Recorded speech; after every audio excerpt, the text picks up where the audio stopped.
Hello everybody, GameFreak9917 here. I'm back today with more Forza Horizon 2. I'm bringing you yet another car review. And today I'm going to be reviewing the 2005 Ford GT. The Ford GT produces 550 horsepower, making 500 foot-pound torque, weighs 3,390 pounds. So power and torque numbers are pretty close together, and that's pretty normal to see. And I don't know. I just kind of feel like giving a few facts or whatever, like just whatever kind of knowledge I have about the car, just because I actually know stuff about this car and I like it. But then it would almost seem like favoritism because I don't know much about other cars. But oh well. So the Ford GT, at least these kinds, like this era of GT, features a 5.4 liter supercharged V8, and that 5.4 liter is actually very popular, especially around this like these sort of years. They were very popular to find in the Ford pickup trucks, like the F-150s. I think that there's some F-250s that offered this engine, except the gas engine for the F-250s were more common to have the V10. But let's see how this sounds.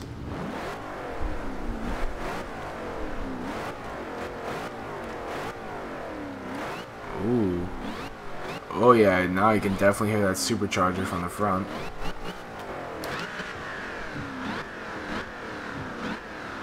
Well, I've never really looked at the interior, and it's actually weird. Like this whole display right here, like all you have is the RPM meter in front of you. Then the speedometer is over to the right, like it's in the center. Never seen anything like that before. But anyway, let's go ahead and see how fast it goes. And of course, since we're in a rear-wheel drive, it has to be raining. Although I must say, it's actually gripping pretty well. But of course, rain will affect the braking, so that was just bad on my part there. One of Horizon's top drivers is in the area. I've marked their position on your GPS. Ain't that nice? If you'd like to challenge them to a head-to-head. Tell them to wait until I'm done recording.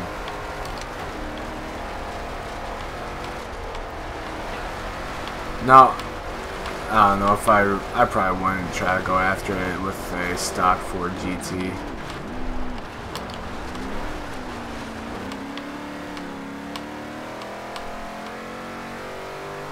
So I must say, the handling is really good.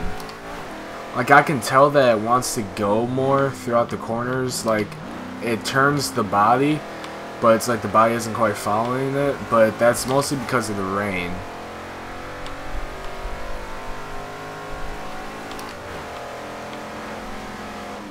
Whoop. Bad brake on my part. At least brakes are actually pretty good.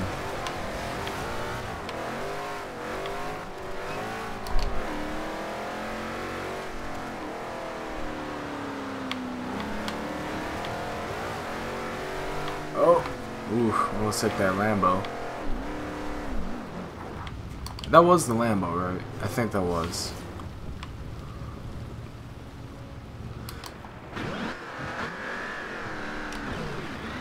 Oh, jeez. Pretty much stalled it out, but hey, that means that we didn't get any wheel spin.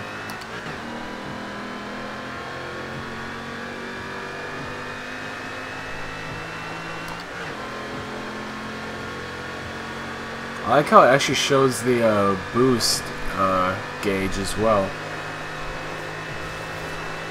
So whenever you shift, you can see the change.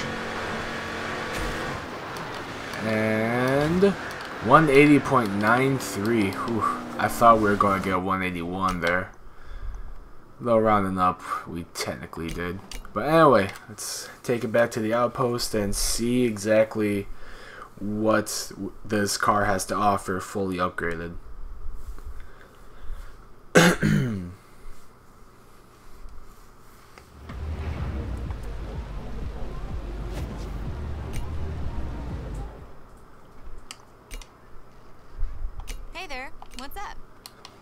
let's see here. Engine swaps.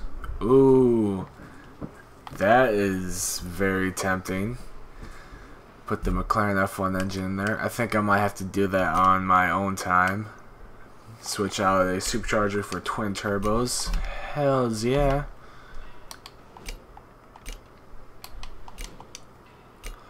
I love me a good set of turbos.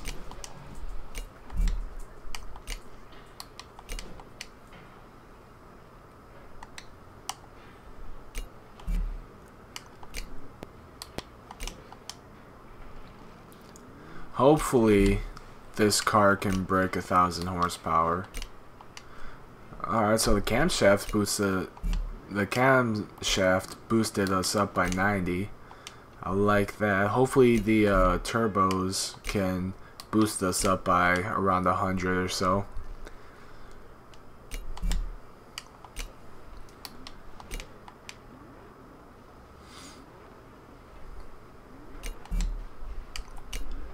And ooh, 62. So it looks like we're not going to be able to get those numbers unless the intercooler and the oil and cooling gives us some magic numbers.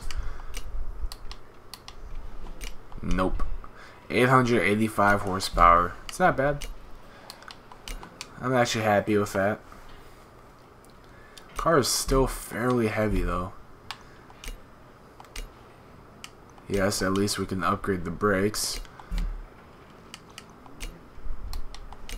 Every time that I see a car where I can't upgrade brakes, it always gives me that, oh, I hope that the brakes definitely work. Just gives me a really bad feeling down my spine. Makes me think that the car isn't actually going to brake good enough. Whoops. Went too far.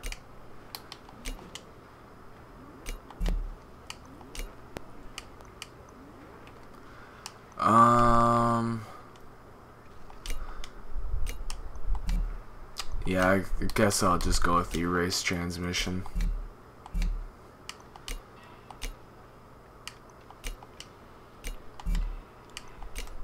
Put some big old fat tires, although the front tire is actually a little skinny.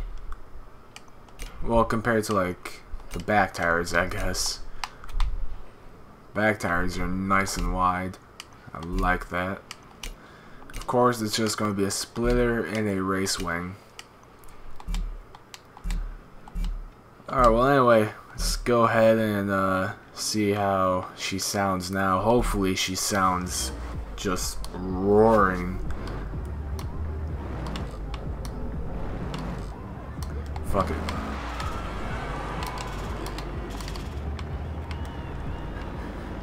I can hear that blow-off valve so easily. Oh yeah, it sounds way better.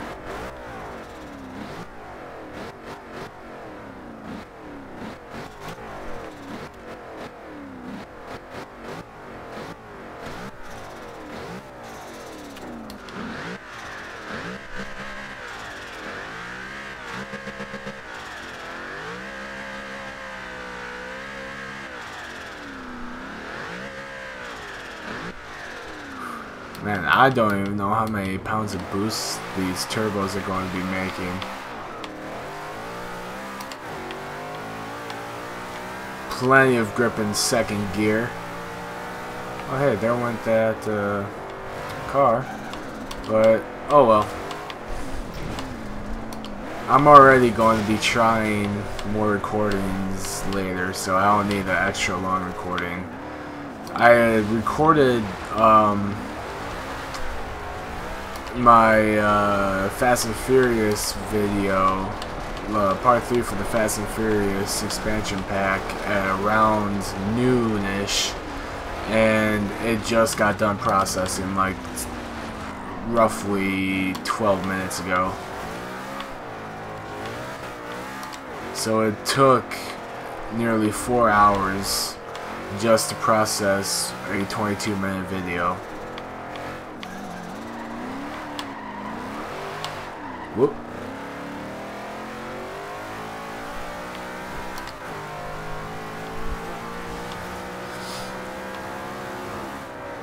Oh geez. Alright, so at least these brakes are very good, upgraded. Helps stop that near 900 horsepower.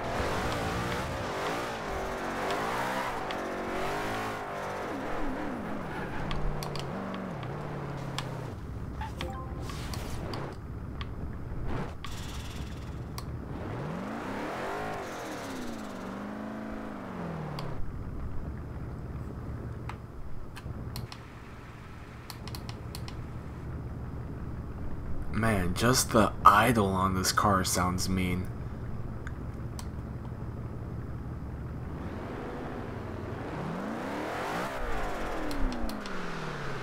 Alright. Well, without further ado, let's just see how fast this fully upgraded GT can go.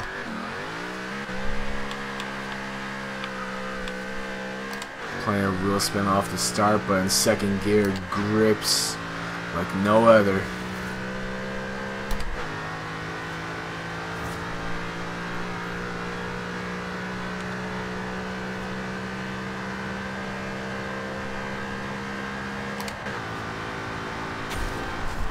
$222.04. I'm happy with that. You leveled up. And we leveled up. Let's just see this right quick. And just 8,800 credits. Oh well. But anyway, 2005 Ford GT. One of my favorite supercars from that time. This car is pretty good. It's not the best, but it's still pretty good. It's basically first gear that I don't like. In first gear, it spins way too much for me. Although, it's mostly when you hammer on the throttle. Now, if you actually ease onto the throttle, it will be pretty good. You know, it may have a few problems with catching grip here and there, but otherwise, it's something that you can work with. But I'm not quite sure if I want to use this car as a track racer fully upgraded. I would use this as like a drag car, but as a track car, probably not. I would have to dumb down the horsepower a little bit. Maybe take the cams off and that'll be it. But otherwise, everything else is actually pretty good. The speed is a little, it's not the greatest, but you know, you can tune it and whatnot. But everything else is pretty good, I must say. That being said, I'm probably going to give this car just an 8 out of 10. The reason why is because it spins in first gear. It has a pretty bad launch, I must say. And the top, and like just the stock top speed with the 5.4 liter V8 and no tune, it's not all that good. Although it is pretty quick. But anyway, I would just give this like a 8 out of 10. The least I would give it is a 7.5. And that's on the bad day. But anyway, I'd like to thank you all so much for watching. If you enjoyed the video, let me know in the comment section down below. Just give the video a thumbs up. If you want to see more content from me and my friends when I record with them, make sure to hit the subscribe button. I'll be uploading daily. And again, just like to thank you all so much for watching, and I'll see you in the next video.